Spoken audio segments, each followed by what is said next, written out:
Hi! వీకెండ్‌లో యూజువల్‌గా అయితే తిని పంట. బట్ ఈసారి రొటీన్‌కి భిన్నంగా 16 కిలోమీటర్స్ సైక్లింగ్ చేసినా అంటే నేనే నమ్మలేకపోతున్నా. ఇంక్లినేషన్ అయితే హైలైట్ అసలు. ప్లీజ్ గెస్ చేస్తారా?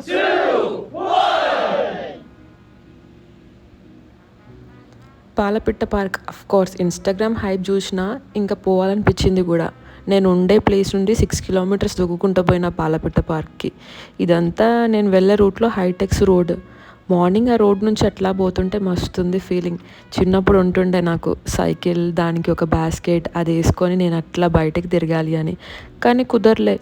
చెప్పినా కదా మొన్న ఒక వీడియోలో బాస్కెట్ తీసుకున్నా డెకాథ్లాన్‌లో అని. ఆ బాస్కెట్ సైకిల్ ఏసుకొని తిరిగొచ్చిన మొత్తానికి. దారి మొత్తం చెట్లుంటాయి. చాలా వరకు రావి చెట్లు అనుకుంటా. మా కాలేజ్‌లో గూడా అవే ఉంటుండే. అదే గుర్తొచ్చింది.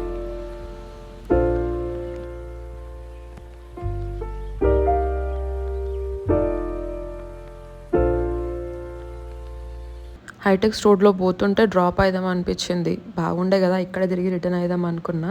ఓ డైలాగ్ గుర్తొచ్చింది. నాకిదే బాగుంది. ఇదే ఏది ఈ చెట్లు, ఈ రోడ్డు, ఈ ట్రాఫిక్. తొక్కి తొక్కి ఫైనల్‌గా పాలపిట్ట పార్క్‌కి రీచ్ అయినా. టికెట్ పర్ హెడ్ 1500 రూపీస్ అంట. మనం మన సైకిల్ తీసుకొని పోతే అన్‌లిమిటెడ్ అవర్స్ దొక్కుకోవచ్చు. వాళ్ళ సైకిల్ కావాలనుకుంటే టికెట్ తీసుకోవాలి. వెళ్ళిపోయేటప్పుడు ఎక్స్ట్రా టైంకి పే చేయించుకుంటారు.